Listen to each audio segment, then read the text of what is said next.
പ്രിയമുള്ളവരെ, ഉണ്മ പബ്ലിക്കേഷൻസ് പ്രസിദ്ധീകരിച്ച 3 പുസ്തകങ്ങളുടെ പ്രകാശനമാണ് ഇന്നിവിടെ നടക്കുന്നത്.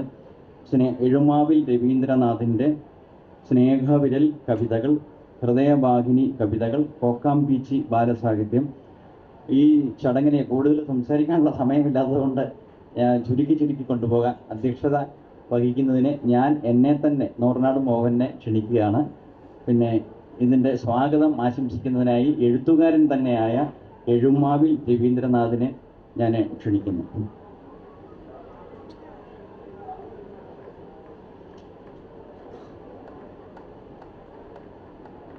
ആദരണീയരായ സദസ്യരെ, ഈ പുസ്തക പ്രകാശനത്തിന് എത്തിച്ചേർന്നിരിക്കുന്ന വിശിഷ്ട വ്യക്തിത്വങ്ങളെ ഏവർക്കും നവവത്സര ആശംസകൾ നേർന്നുകൊണ്ട് ഞാൻ എൻ്റെ കർത്തവ്യത്തിൽ കടക്കട്ടെ.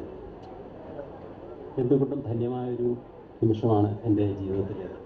ധാരാളം എഴുതിയതിൽ പകുതി എവിടെയൊക്കെ പോയി, കുറേയൊക്കെ സുഹൃത്തുക്കൾ എടുത്തു വെച്ചു.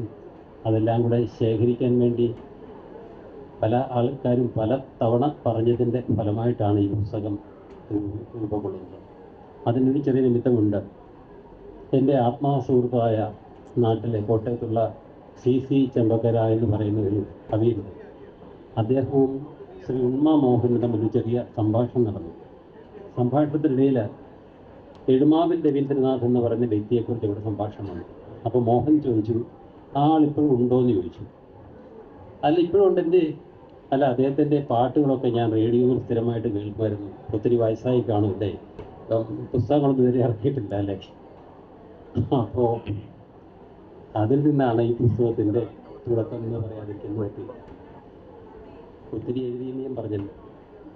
അതാണ് 4ാം ക്ലാസ് മുതൽ എഴുത്തിൻ്റെ രോഗം ബാധിച്ചത്. അതിൽ പലതും കൊള്ളത്തില്ലാത്തതും പലതും കൊള്ളുന്നതുമുണ്ട്. അവയിൽ നിന്ന് അരിച്ച് പെറുക്കി എടുത്തവയാണ് അവ. കുറേയെല്ലാം തന്നെ എൻ്റെ അമ്മ അന്ന് കത്തിച്ച് കളഞ്ഞു. കുറേ ആക്രിക്കാർ കൊണ്ടുപോയി. ബാക്കിയൊക്കെ കിട്ടിയതിൽ നിന്ന് ഉള്ളവയാണ് ഈ പുസ്തകങ്ങൾ. ഞാൻ ആദ്യമായിട്ട് ഈ ചടങ്ങിലേക്ക് സ്വാഗതം ആശംസിക്കുന്നത് എൻ്റെ ഗുരുതുല്യനും വഴികാട്ടിയുമൊക്കെ ആയിരിക്കുന്ന ഡോക്ടർ കവടിയ രാമചന്ദ്രൻ സാറാണ്. കേരള സർവകലാശാലയിലും മലയാളം സർവകലാശാലയിലും ഉൾപ്പെടെ കാലിക്കറ്റ് യൂണിവേഴ്സിറ്റി ഇതിലെല്ലാം ഉൾപ്പെടെ നിരവധി സർവകലാശാലകളിലും അതുപോലെ പിന്നെ കോളേജുകളിലും മലയാളം പ്രൊഫസറായി ദീർഘകാലം സേവനമനുഷ്ഠിച്ച ആയിരക്കണക്കിന് പ്രഗത്ഭരുടെ ഗുരുഭൂതനായിരിക്കുന്ന അദ്ദേഹത്തെ പരിചയപ്പെടാനിടയായത് ഒരു 4 പതിറ്റാണ്ടുകൾക്ക് മുമ്പാണ്. ഞാൻ ചങ്ങനാശ്ശേരിയിൽ നിന്നും ഔദ്യോഗിക കൃത്യ നിർവ്വഹണത്തിൻ്റെ ഭാഗമായി തിരുവനന്തപുരത്തേക്ക് പറിച്ചു നട്ടപ്പോൾ അദ്ദേഹത്തിന് തൊട്ടടുത്താണ് എനിക്ക് വീട് കിട്ടിയത്. അപ്പോൾ അക്ഷരരോഗമുള്ള ആൾക്കാർ തമ്മിൽ ചേരുമ്പോൾ അതൊരു പ്രത്യേകതയാണ്. അന്നുകൊണ്ട് അദ്ദേഹം നിർബന്ധിക്കും പുസ്തകത്തെക്കുറിച്ച്. ഒടുവിൽ അദ്ദേഹം വഴക്ക് പറഞ്ഞ് പുസ്തകം ആയിരിക്കുന്നു. അതിമനോഹരമായ ഭാഷയിൽ അദ്ദേഹം എഴുതും. ദേശീയ അവാർഡുകൾ ഉൾപ്പെടെ ധാരാളം കിട്ടിയിട്ടുണ്ട്. അദ്ദേഹം റിസർച്ച് ഗൈഡാണ്. പിന്നെ ഇപ്പം അദ്ദേഹത്തിൻ്റെ റഫറൻസ് പുസ്തകങ്ങൾ ധാരാളം ഇറങ്ങി. അടുത്തൊരു പുസ്തകം താമസിച്ച് ഇറങ്ങാൻ പോകുന്നു. സരസ സംഭാഷണ പ്രിയനാണ്. വളരെ മനോഹരമായി എഴുതും, നന്നായി വായിക്കും, നന്നായി നമ്മൾ വഴക്ക് പറയും, നമ്മെ ഉപദേശിക്കും, വഴികാട്ടും. അത്തരത്തിലുള്ള വഴികാട്ടലിൻ്റെ ഫലമായിട്ട് ഈ പുസ്തകം ഇറങ്ങിയപ്പോൾ മറ്റാരെയാണ് ഞാൻ പ്രകാശനത്തിനായി വിളിക്കേണ്ടത്? ഒരു വാശിക്ക് തന്നെ 3 പുസ്തകം അദ്ദേഹം ചെയ്യട്ടെ എന്ന് കരുതി അങ്ങനെ ഇന്നെത്തിച്ചേർന്നിരിക്കുന്ന എൻ്റെ പ്രിയങ്കരനായ ആരാധനായ ഡോക്ടർ കവടിയ രാമചന്ദ്രൻ സാറിനെ ഈ വേദിയിലേക്ക് സ്വാഗതം ചെയ്യുകയാണ്. അടുത്തതായി ഇവിടെ ഇരിക്കുന്ന പലരും കേട്ടിട്ടുള്ള വ്യക്തിത്വമാണ് ശ്രീ സുരേഷ് മുതുകുളം. പത്രപംക്തികളിൽ കൂടുതലും അദ്ദേഹം കാർഷിക പംക്തിയിലൂടെയാണ് എല്ലാവരും കാണാറുള്ളത്. എന്നാൽ കാർഷിക പത്രപ്രവർത്തകൻ മാത്രമല്ല, അത് ഡിറ്റക്റ്റീവ് നോവലും കുട്ടികളുടെ നോവലും ഒക്കെ ഉൾപ്പെടെ അദ്ദേഹം കൈവയ്ക്കാത്ത ഒരു മേഖലയുമില്ല. ഒരുപക്ഷെ തിരുവനന്തപുരത്ത് വന്നു കഴിഞ്ഞ് എഴുത്തിൽ അദ്ദേഹം എന്നെ സഹായിച്ചതൊരു പ്രത്യേക രീതിയിലാണ്. എഴുത്തിൻ്റെ രോഗമുള്ളവരെ കണ്ടുപിടിച്ച് അദ്ദേഹം തൻ്റെ ചികിത്സാലയത്തിൽ കൊണ്ടുവന്ന അത്യാവശ്യത്തിന് മരുന്ന് കൊടുത്ത് ആരോഗ്യ ദൃഢഗാത്രരാക്കുന്ന ഒരു സ്വഭാവത്തിനുണ്ട്. ഞാൻ എഴുതിയ ചില സാധനങ്ങൾ അദ്ദേഹം കണ്ടെത്തി അത് അദ്ദേഹത്തിൻ്റെ പ്രസിദ്ധീകരണത്തിലൂടെ ഇട്ട് എനിക്ക് വേണ്ടത്ര പ്രചോദനം നൽകുകയും എന്നെ വളരെയധികം എഴുതാൻ പ്രേരിപ്പിക്കുകയും ചെയ്തൊരു വ്യക്തിത്വമാണ്. എന്നാൽ അതുപോലെ തന്നെ എഴുതാൻ താല്പര്യമുള്ള ആരെയും ശാന്തശീലനാണെന്നാണ് അദ്ദേഹത്തിൻ്റെ മാഡം വന്നിട്ടുണ്ട് എനിക്ക് കിട്ടിയിരിക്കുന്ന അഭിപ്രായം. വളരെ എന്താ പറഞ്ഞാൽ അദ്ദേഹത്തിന് ദേഷ്യപ്പെടാനൊന്നും അറിയില്ല, പക്ഷേ എന്തും നല്ല രീതിയിൽ ഷാർപ്പായിട്ട് സംസാരിക്കാൻ പറ്റും. അദ്ദേഹം അതിമനോഹരമായി എഡിറ്റ് ചെയ്യും. എൻ്റെ ജീവിതത്തിൽ ആകെപ്പാടെ ഞാൻ 500ഓളം ലേഖനങ്ങൾ എഴുതിയതിൽ ഒരെണ്ണത്തിൽ ഒരു വാക്ക് മാത്രമേ അദ്ദേഹം എഡിറ്റ് ചെയ്തിട്ടുള്ളൂ. ബാക്കി ഒന്നുപോലും അദ്ദേഹം എഡിറ്റ് ചെയ്തിട്ടില്ല. കാരണം അതിൻ്റെ പെർഫെക്ഷൻ എങ്ങനെയോ അദ്ദേഹവും അതുപോലെ തന്നെ ഗുരുഭൂതരുടെ അനുഗ്രഹം കൊണ്ടുണ്ടായി. അപ്പോൾ അദ്ദേഹത്തെയും ഞാൻ ഈ വേദിയിലേക്ക് സ്വാഗതം ചെയ്യുകയാണ്. ബ്യൂറോക്രാറ്റ്, അരിസ്റ്റോക്രാറ്റ്, ടെക്നോക്രാറ്റ് തുടങ്ങി ഒത്തിരി ക്രാറ്റുകളുടെ എന്താ പറയുക, അതെല്ലാം കൂടെ സമ്മേളിച്ചിരിക്കുന്ന ഒരു വ്യക്തിത്വമാണ് ശ്രീ KS ഉദയകുമാർ. നെടുമങ്ങാട്ട് ഒരു അരിസ്റ്റോക്രാറ്റിക് ഫാമിലിയിൽ പിറന്നു. അദ്ദേഹം ടെക്നോക്രാറ്റായി എഞ്ചിനീയറായി മാറി. ഒപ്പം അഡ്മിനിസ്ട്രേഷൻ ചുമതലയുള്ള ബ്യൂറോക്രാറ്റായിട്ടും മാറി. എഴുത്തുകാരിലെ എഞ്ചിനീയർമാരിലെ എഴുത്തുകാരൻ എന്നൊക്കെ വേണേൽ വിശേഷിപ്പിക്കാവുന്ന വ്യക്തിത്വമാണ് അദ്ദേഹം. രാജകീയ പദവിയോടുകൂടി ഇന്നും പരിലസിച്ചു വരുന്ന ഇൻസ്റ്റിറ്റ്യൂഷൻ ഓഫ് എഞ്ചിനീയേഴ്സ് എന്ന് പറഞ്ഞൊരു മഹത് സ്ഥാപനമുണ്ട്.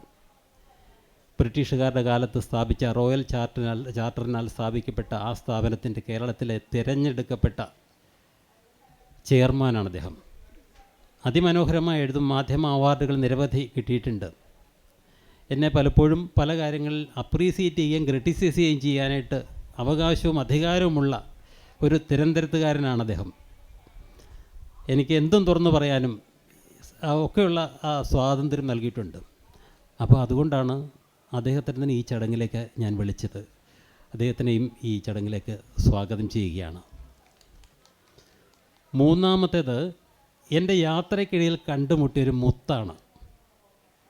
ഞാൻ ഈ എഴുത്തുകൂടാതെ സ്കൂൾ യുവജനോത്സവങ്ങളുടെ ജഡ്ജ് കൂടിയാണ്. CBSEയുടേതും ICSEയുടേതും അതുപോലെ തന്നെ സംസ്ഥാന സ്കൂൾ യുവജനോത്സവങ്ങളുടെയൊക്കെ. അങ്ങനെ ഒരു CBSE കലോത്സവത്തിന് ഞാൻ കാവ്യാലാപനത്തിൻ്റെ ജഡ്ജായിട്ടിരിക്കുമ്പോഴാണ് പലരും ഇന്നത്തെ അത്യന്താധുനിക കവിതകളുമായിട്ട് വന്ന് ഞങ്ങളെ ഉറക്കം തൂങ്ങുന്ന അവസ്ഥയിലാക്കുമ്പോഴാണ് ഞെട്ടിച്ചുകൊണ്ട് ഒരു കുഞ്ഞ് വന്നൊരു കവിത അവതരിപ്പിച്ചു. വളരെയധികം സന്തോഷം തോന്നി. അപ്പോൾ ഞങ്ങൾ ജഡ്ജസ് 3 പേരും കൂടെ അഭിപ്രായം പറഞ്ഞു, ഈ കുട്ടി കൊള്ളാമല്ലോ എന്ന് പറഞ്ഞു. അത് കഴിഞ്ഞ് ജഡ്ജ്മെൻറ്റെല്ലാം കഴിഞ്ഞ് ഞങ്ങളൊന്നും വണ്ടിയിൽ പുറത്തിറങ്ങിപ്പോന്നു. അവസാനം വിധി പ്രഖ്യാപനത്തിനായിട്ട് ആകാംക്ഷയോടെ കാത്തിരിക്കുന്ന ഈ കുഞ്ഞിൻ്റെ അടുക്കൽ ചെന്ന് ഞങ്ങൾ പരിചയപ്പെട്ടു. അച്ഛനെയും അമ്മയും പരിചയപ്പെട്ടു. മോളെപ്പോലെ തന്നെ വളരെ വിനയശീലരായിരിക്കുന്ന രക്ഷകർത്താക്കൾ. നല്ല രക്ഷകർത്താക്കൾക്ക് നല്ല കുഞ്ഞുങ്ങൾ പിറക്കുന്നത് ശരിയാണ്. എന്തായാലും അങ്ങനെ കണ്ടെത്തിയ ആ മോളെയാണ് ഈ പുസ്തക പ്രകാശനത്തെക്കുറിച്ച് ഓർത്തപ്പോൾ തന്നെ ആദ്യമേ എൻ്റെ മനസ്സിലേക്ക് വന്നത്. സസന്തോഷം അത് സ്വീകരിച്ചെത്തിയ എൻ്റെ ചക്കരക്കുട്ടിക്ക് സ്വാഗതം. മൂന്നാമത്, ഈ പുസ്തകത്തിൻ്റെ കവർ വരയ്ക്കുന്നത് എന്നെ സംബന്ധിച്ചോളം ചിലപ്പോൾ ഈ നമ്മുടെ മോഹൻ്റെ ശല്യമായിട്ട് തോന്നുന്നു. അദ്ദേഹം ഡെയിലി വിളിക്കും. ഒരു പുസ്തകത്തിൻ്റെ കാര്യത്തിൽ അതൊരു ഉത്തരവാദിത്തമാണ്. അതിങ്ങനെ വേണ്ട, ഇതിങ്ങനെ വേണ്ട. അപ്പോൾ ഞാൻ പ്രതി ഇഷ്ടംപോലെ ചെയ്യും. അങ്ങനെ ഞാനിത് ഒരു കവർ വരച്ചിട്ട് തരാം. കവർ വരച്ച് കണ്ടപ്പോൾ ഞാൻ ചോദിച്ചത് ആരാണ് വരച്ചത്, ഏത് ആർട്ടിസ്റ്റാണ് വരച്ചത്? അപ്പോൾ പറഞ്ഞു ആർട്ടിസ്റ്റാണ്, പക്ഷേ ഒരു കുട്ടിയാണ്. ഞാൻ അത്ഭുതപ്പെട്ടു പോയി. അപ്പോൾ ഇങ്ങനെ അർഹതയുള്ളവരെ തിരഞ്ഞെടുത്ത് കണ്ടെത്തി അവരെ പ്രോത്സാഹിപ്പിക്കുന്ന ഉണ്മയുടെ പൂർണ്ണതയാണ് ശ്രീ മോഹൻ എന്ന് പറയാതെ തിരക്കേടില്ല. ഈ ചടങ്ങിൻ്റെ ഒരു എന്താ പറയുക ഇത് വെച്ചിട്ട് ഞാൻ ശ്രീ മോഹനെയും ഈ അവസരത്തിൽ ചടങ്ങിലേക്ക് സ്വാഗതം ചെയ്യുകയാണ്. ഞാൻ 7 വർഷക്കാലം ചങ്ങനാശ്ശേരി NSS ഹിന്ദു കോളേജിലാണ് പഠിച്ചത്. ഒത്തിരി ഗുരുനാഥന്മാരുണ്ടായിരുന്നു എനിക്കവിടെ. എന്നെ ഒത്തിരി പ്രോത്സാഹിപ്പിച്ചവരുണ്ട്. അവരെല്ലാവരെയും ഈ സമയത്ത് ഓർത്തില്ലെങ്കിൽ അതൊരു നന്ദികേടാകും. Professor Harindranatha Kurup, professor KP Sarachandran, doctor NN Moosath, Omallur Gopalakrishnan sir, professor Ettumanoor Somadasan, ഇവരൊക്കെ എൻ്റെ അക്ഷരങ്ങളെ പൊലിപ്പിച്ചവരാണ്. അവർക്കെല്ലാം ഈ അവസരത്തിൽ പ്രണാമം. നന്ദി, നമസ്കാരം.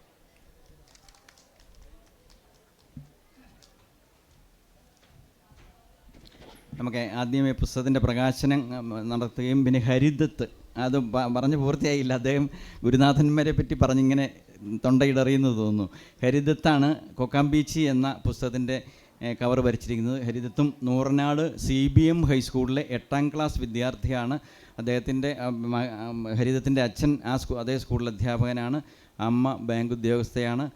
ഹരിതത്തിൻ്റെ അപ്പച്ചി എന്നൊക്കെ ഞങ്ങളുടെ നാട്ടുകളിലൊക്കെ പറയുന്ന യമുന ഹരീഷ് അറിയപ്പെടുന്ന എഴുത്തുകാരി, അധ്യാപിക, ഹയർ സെക്കൻഡറി അധ്യാപിക ഇവിടെ എത്തിയിട്ടുണ്ട്. പിന്നെ ഇലിപ്പക്കുളം രവീന്ദ്രൻ സാർ ഇവിടെ എത്തിയിട്ടുണ്ട്. വിക്രമൻ പട്ടാഴി എത്തിയിട്ടുണ്ട്. ഒരുപാട് എഴുത്തുകാർ ഇവിടെ വന്നിട്ടുണ്ട്. നമുക്ക് ഈ പുസ്തക പ്രകാശനം ആദ്യം അങ്ങ് നടത്താം എന്ന് ഞാൻ വിചാരിക്കുന്നു. പുസ്തക പ്രകാശനം നടത്തുന്നതിന് വേണ്ടി ഡോക്ടർ കവടിയാർ രാമേന്ദ്രൻ സാറിനെ ക്ഷണിക്കുന്നു. അത് ഏറ്റുവാങ്ങുന്നതിന്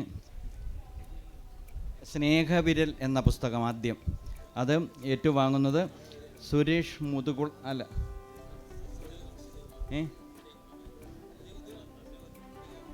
സ്നേഹവിരൽ ഉദയകുമാറാണല്ലേ. KS ഉദയകുമാർ സ്വീകരിക്കുന്നു. കവിതാ സമാഹാരം.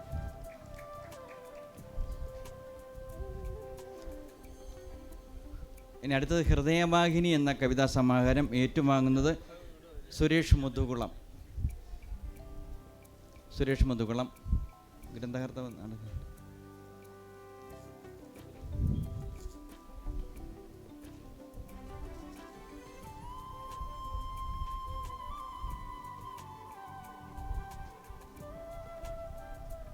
അടുത്ത പുസ്തകം കോക്കാംപിച്ചി ബാലസാഹിത്യ പുസ്തകമാണ്. ആ പുസ്തകം ഏറ്റുവാങ്ങുന്നത് ഇള നിവേദ്യ എന്ന കുട്ടിയാണ്. പിന്നെ അതിന് പടം വരച്ചിരിക്കുന്ന ഹരിതത്തോട് ഇങ്ങനെ വന്നിരിക്കേ. ഹരിതത്തിപ്പുറത്ത് വന്ന് നിന്നു, മോളവിടെ നിന്നു.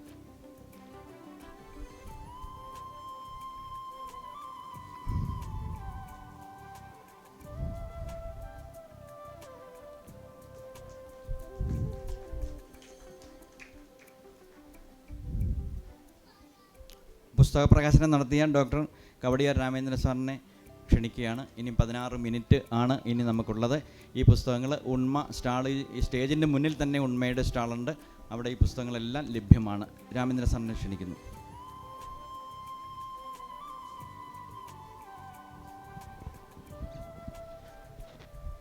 ഇവിടെ ക്ലിപ്തമായ സമയമുണ്ടെന്ന് എനിക്ക് അറിയാം പ്രിയപ്പെട്ടവരെ. അതുകൊണ്ട് തന്നെ എനിക്ക് പറയാനുള്ളതെല്ലാം പറയാൻ പറ്റില്ല എന്നും എനിക്കറിയാം. എന്തായാലും ശ്രീ നൂർനാട് മോഹൻ അണിയിച്ചൊരുക്കിയ ഒരു 3 അക്ഷരഗൃഹങ്ങളുടെ അണിയിച്ചൊരുക്കുക എന്ന് പറഞ്ഞാൽ അണിയിച്ചൊരുക്കുന്നതിന് പണം മുടക്കിയത് രചയിതാവ് ശ്രീ എഴുമാവിൽ രവീന്ദ്രനാഥാണ്. അദ്ദേഹം പണം മുടക്കി ശ്രീ നൂർനാട് മോഹൻ അണിയിച്ചൊരുക്കി ഈ അക്ഷരഗൃഹങ്ങൾ 3 അക്ഷരഗൃഹങ്ങളാണ് ഇപ്പോൾ അക്ഷരസ്നേഹികൾക്കായി തുറന്നിട്ടിരിക്കുന്നത്. ഞാനൊരു താളപക്ഷപാതിയാണ്. അതുകൊണ്ട് തന്നെ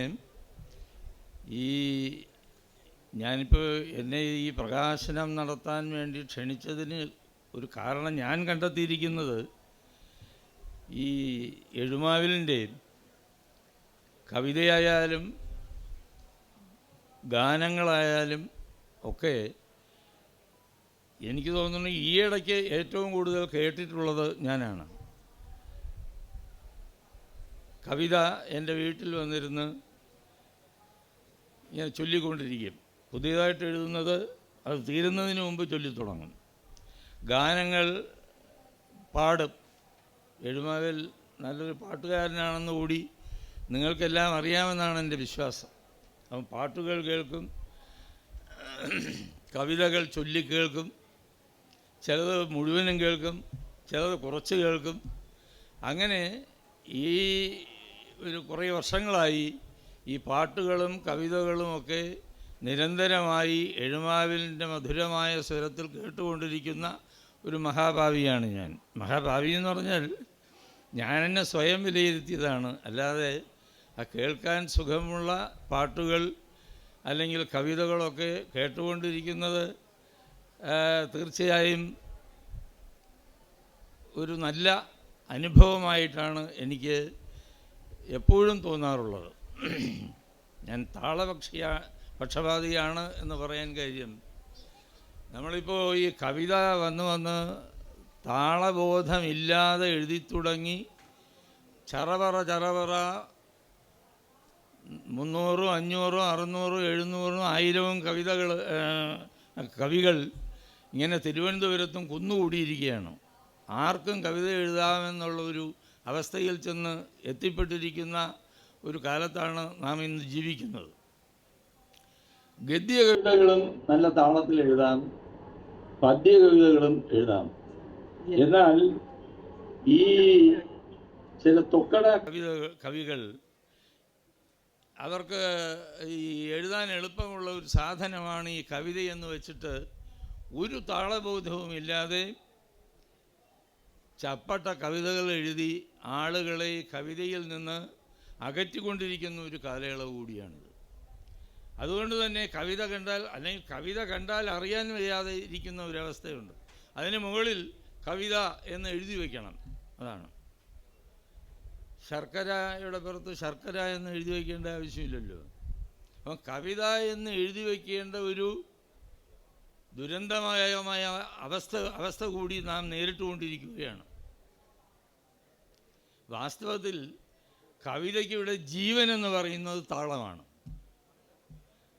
താളമില്ലെങ്കിൽ കവിത ഒരു മനുഷ്യൻ്റെയും അല്ലെങ്കിൽ ഒരു സഹൃദയൻ്റെയും ഒരു കാവ്യാസ്വാദകൻ്റെയും ഉള്ളിൽ കുടിയിരിക്കുകയില്ല എന്നതാണ് എൻ്റെ പക്ഷം. കാരണം ഗദ്യത്തിൽ എഴുതുന്ന, അതിമനോഹരമായി എഴുതുന്ന പ്രഗത്ഭരായ കവികൾ ഇവിടെയുണ്ട്.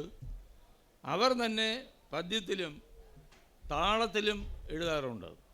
അവരുടെ ഗദ്യ കവിതകൾ ഒരുപക്ഷെ നമ്മളുടെ മനസ്സിൽ നിലനിൽക്കുകയില്ല. അതേസമയം അവരുടെ പദ്യകവിതകൾ, അവർ താളത്തിൽ എഴുതുന്ന കവിതകൾ നമ്മുടെ മനസ്സിൽ ഉറച്ചു നിൽക്കുകയും ചെയ്യും. ഒരു ഉദാഹരണം ഞാൻ പറയാം.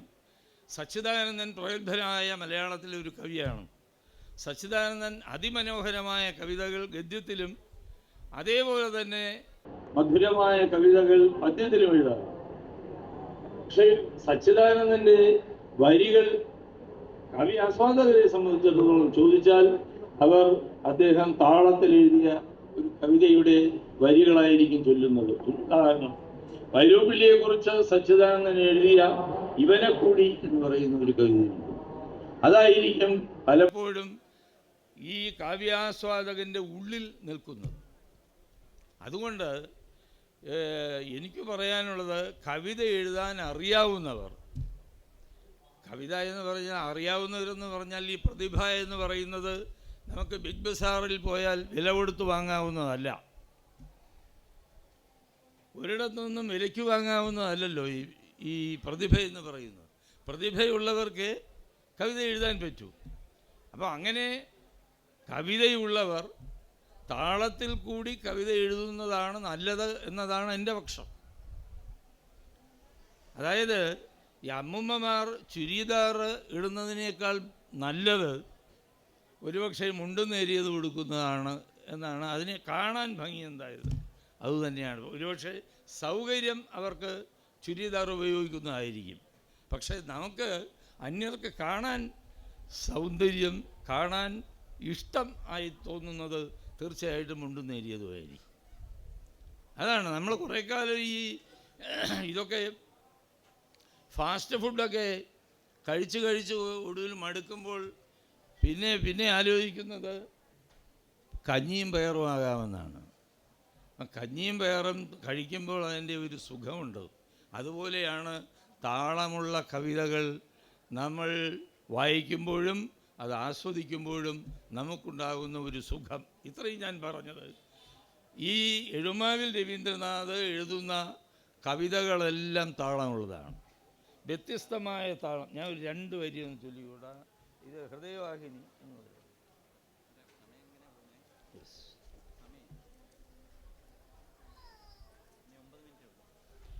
ഇനിപ്പാർന്ന മന്ദസ്മിതത്തോടെ എത്തും നിനക്കായി ഞാനീത്തണൽ പറ്റി നിൽപ്പൂ, കിലുങ്ങുന്ന വെള്ളിക്കൊലുസിൻ്റെ പാട്ടിൽ പദം വെച്ചെടുക്കും നിനക്കെന്തു ചേല്.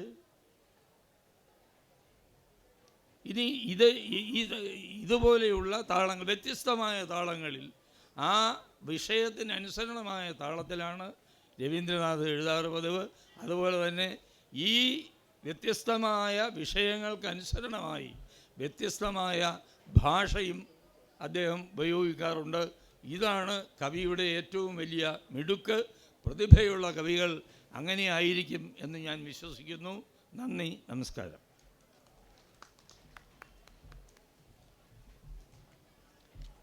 നമ്മുടെ ഹരിതത്തിനെ ആദരിക്കുന്നതിന് വേണ്ടി എഴുമാവിൽ രവീന്ദ്രനാഥനെ ക്ഷണിക്കുകയാണ്.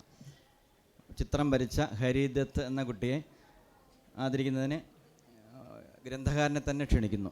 വേഗം വേണേ, വേഗം.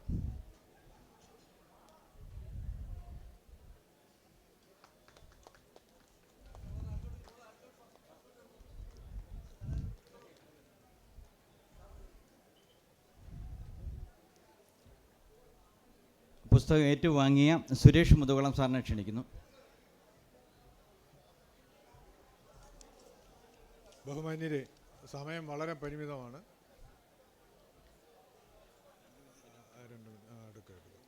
ഈ ഇവിടെ പുസ്തക പ്രകാശനങ്ങളുടെ ഒരു പെരുമഴക്കാലമാണ് വാസ്തവത്തിൽ. എല്ലാ 6-7 വേദികളിലായിട്ട് ഒരേ സമയം പുസ്തക പ്രകാശനങ്ങൾ നടന്നുകൊണ്ടിരിക്കുകയാണ്. ഈ പ്രിയ സുഹൃത്ത് രവി ഈ പുസ്തക പ്രകാശനം 3 പുസ്തക പ്രകാശനങ്ങളും കുറച്ച് വ്യത്യസ്തമാക്കാൻ ശ്രമിച്ചിരുന്നു. അതിൽ ഞാൻ കണ്ട പ്രത്യേകതകൾ എന്താണെന്ന് വെച്ചാൽ, ഈ സ്നേഹവിരൽ എന്ന് പറയുന്ന രവിയുടെ പുസ്തകത്തിൻ്റെ കവർ പ്രകാശനം അത് രവിയുടെ അഭിവന്ദ്യ മാതാവ് നവതിയിലെത്തിയ ശ്രീമതി എഴുമാവിൽ മീനാക്ഷി അമ്മ ആഴ്ചകൾക്ക് മുൻപ് നിർവഹിച്ചു. ഒന്നത്. 2, ഈ കോക്കാംബീച്ചി എന്ന് പറയുന്ന ബാലസാഹിത്യ കൃതിക്ക് അതിൻ്റെ പുസ്തകത്തിൻ്റെ കവർ ചിത്രം വരച്ച മിടുക്കനായ ഹരിദത്ത് ഇവിടെ ഉണ്ട്. പിന്നെ പുസ്തകം സ്വീകരിക്കുന്ന മിടുക്കി കലാപ്രതിഭയായ ഇള നിവേദ്യയാണ്. പിന്നെ ഇതിൻ്റെ ഹൃദയവാഹിനി എന്ന് പറയുന്ന പുസ്തകത്തിൻ്റെ കവർ പ്രകാശനം ചെയ്ത് നമ്മുടെ ഗവൺമെൻറ് ചീഫ് വിപ്പും എഴുത്തുകാരനും കോളേജ് അധ്യാപകനുമൊക്കെ ആയ ഡോക്ടർ എൻ ജയരാജ് സാറാണ്. അപ്പോൾ ഈ ഒരു പുസ്തകങ്ങളുടെ ഒരു മലവെള്ളപ്പാച്ചിലിനിടയ്ക്ക് രവി എങ്ങനെയാണ് ഈ 3 പുസ്തകങ്ങൾ കൂടുതൽ ശ്രദ്ധേയമാക്കാമെന്ന് ശ്രമിച്ചതിൻ്റെ ഉദാഹരണങ്ങളായിട്ട് ഞാനിത് പറഞ്ഞതാണ്.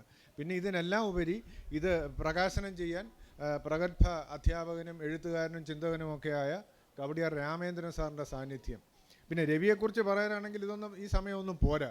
കാരണം 1000-ലധികം മനോഹരമായ ലളിതഗാനങ്ങൾ, അതിൽ തന്നെ 300ഓളം ആകാശവാണി ലളിതഗാനങ്ങളാക്കിയിട്ടുണ്ട്. 700 ലളിതഗാനങ്ങൾ യൂട്യൂബിൽ സജീവമായിട്ട് നിലനിൽക്കുന്നു. ഈ പുസ്തകം ഹൃദയവാഹിനി എന്ന് പറഞ്ഞ പുസ്തകം 32 കവിതകളുടെ സമാഹാരമാണ്.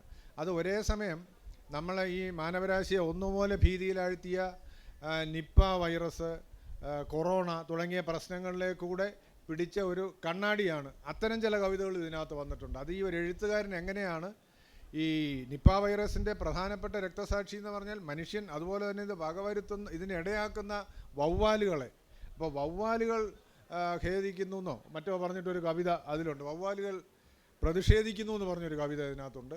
പിന്നെ കൊറോണയെക്കുറിച്ച് ഗുരുവായൂർ അമ്പലത്തിൽ കല്യാണം നടക്കാൻ കൊറോണ എങ്ങനെയാണ് ഒരു തടസ്സമായതിനെക്കുറിച്ച് വളരെ കൗതുകകരമായൊരു കവിതയുണ്ട്. അതുപോലെ തന്നെ ആരോഗ്യ വകുപ്പിൻ്റെ ഒരു ബോധവൽക്കരണ കവിത ഉൾപ്പെടെയുള്ള സമൂഹത്തിൻ്റെ ആനുകാലിക പ്രശ്നങ്ങൾക്ക് നേരെ പിടിച്ചൊരു ദർപ്പണമായിട്ടും ആ കവിതാ സമാഹാരം മാറിയിട്ടുണ്ട്. ഇത് വളരെ ഹ്രസ്വമായ ചടങ്ങിൽ, ഈ സമ്പന്നമായ ചടങ്ങിൽ എന്നെ ക്ഷണിച്ചതിന് നന്ദി രേഖപ്പെടുത്തുന്നു. നന്ദി, നമസ്കാരം. അടുത്തത് ഉദയകുമാർ സാറിനെ ക്ഷണിക്കുന്നു.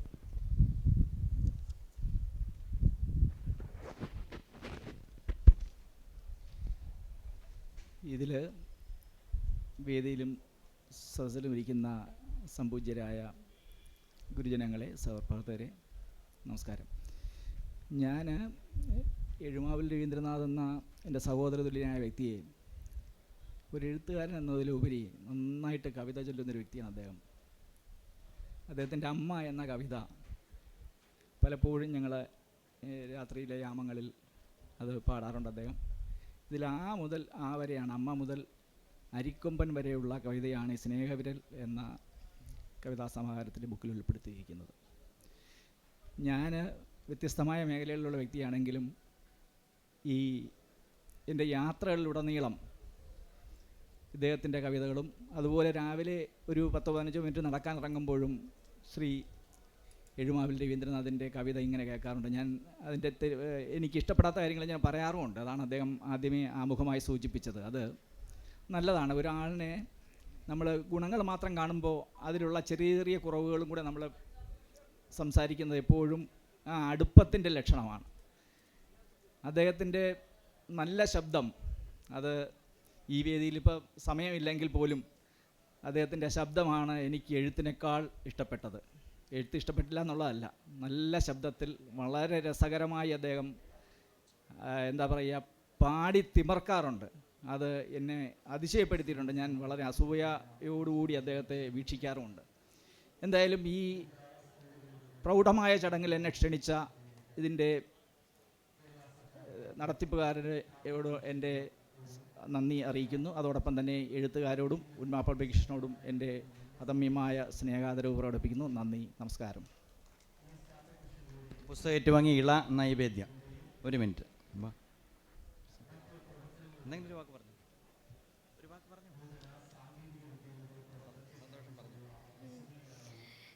എനിക്ക് ഈ വേദിയിൽ നിൽക്കാൻ അവസരം നൽകിയ രവീന്ദ്രനാഥ് സാറിന് വളരെ നന്ദി അറിയിക്കുന്നു. അദ്ദേഹത്തിൻ്റെ ഒരു കവിതയായ അമ്മ എന്ന കവിതയിലെ ഏതാനും ചില വരികൾ ഞാനിവിടെ പാടാം. മുറ്റത്തു തീർത്ത തുളസിത്തറയതിൽ നിത്യം തിരിവയ്ക്കുമമ്മ, സ്വർഗത്തിലുള്ളൊരെന്നച്ഛൻ്റെ ഓർമ്മയ്ക്കു പുഷ്പങ്ങളർപ്പിക്കുമമ്മ. കത്തിച്ചു വച്ച നിലവിളക്കിൻ മുൻപിൽ അർച്ചന ചെയ്യൂതമ്മ, കർപ്പൂര ദീപപ്രഭയിലെന്നെറ്റിമേൽ ഭസ്മക്കുറി ചാർത്തുമമ്മ. പുസ്തകം ബുക്കുകൾ എല്ലാം എടുത്തെനിക്കൊപ്പം ഇരിപ്പേകുമമ്മ. ശ്രദ്ധയെങ്ങാനുമേ വിട്ടുപോയാൽ ഉഗ്രമൂർത്തിയായി മാറുവതമ്മ.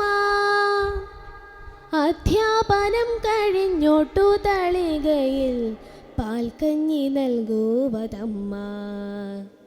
പിന്നെ കഥാസരിച്ചാഗരത്തിലേക്ക് എന്നെ നടത്തുവതമ്മ.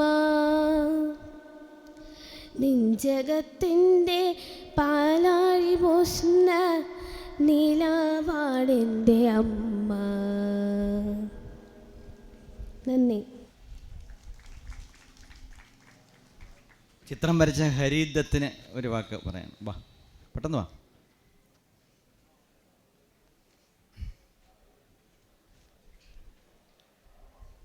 നമസ്കാരം, എൻ്റെ പേര് ഹരിദത്ത്. ഞാൻ 8ാം ക്ലാസ് വിദ്യാർത്ഥിയാണ്. ശ്രീമതി എഴുമാവിൽ രവീന്ദ്രനാഥ് സാർ എഴുതിയ പുസ്തകത്തിൻ്റെ കവർ പേജ് എഴുതാൻ കവർ പേജിൻ്റെ പടം വരയ്ക്കാനുള്ള ഭാഗ്യം എനിക്ക് ലഭിച്ചു. എൻ്റെ പടം സെലക്ട് ചെയ്ത ഉന്മാ മോഹൻ സാറിനും വേദിയിലിരിക്കുന്നവർക്കും ഞാൻ എൻ്റെ വാക്കിൽ നന്ദി ഏർപ്പെടുത്തുന്നു. നന്ദി, നമസ്കാരം. ഇനി ചടങ്ങിന് നന്ദി പറയുന്നതിന് വേണ്ടി എഴുമാവിൽ രവീന്ദ്രനാഥിൻ്റെ മകൾ പാർവതി ആർ നായരെ ക്ഷണിക്കുന്നു. 2 മക്കളും ഇവിടെയുണ്ട്. അവർ നിസ്സാര കക്ഷികളല്ല. 2 പേരും, പാർവതി ആർ നായർ, ലക്ഷ്മി ആർ നായർ, PGക്ക് MAക്ക് അവർ റാങ്കോട് പാസ്സായിട്ടുള്ള നല്ല കുട്ടികളാണ്. പാർവതിയെ ക്ഷണിക്കുന്നു. പാർവതിയെ ഈ ചടങ്ങിന് നന്ദി രേഖപ്പെടുത്താൻ ക്ഷണിക്കുന്നു. സമയം കഴിഞ്ഞിരിക്കുന്നു.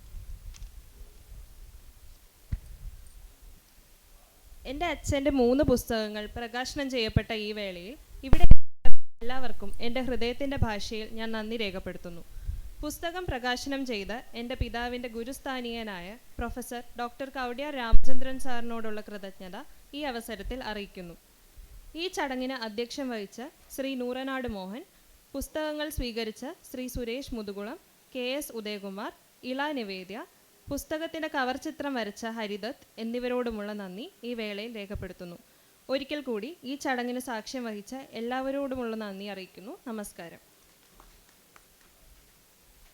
ഇങ്ങനെയൊരു ചടങ്ങ് സംഘടിപ്പിക്കുന്നതിന് വേണ്ടി അവസരം നൽകിയ ഇതിൻ്റെ സംഘാടക സമിതി നന്ദി അറിയിക്കുന്നു. ഈ പുസ്തകം ഇവിടെ ഉണ്മയുടെ സ്റ്റാളിൽ ലഭ്യമാണ്. എല്ലാവരും ഉണ്മ സ്റ്റാളിൽ കയറിയിട്ടേ പോകാവൂ എന്ന്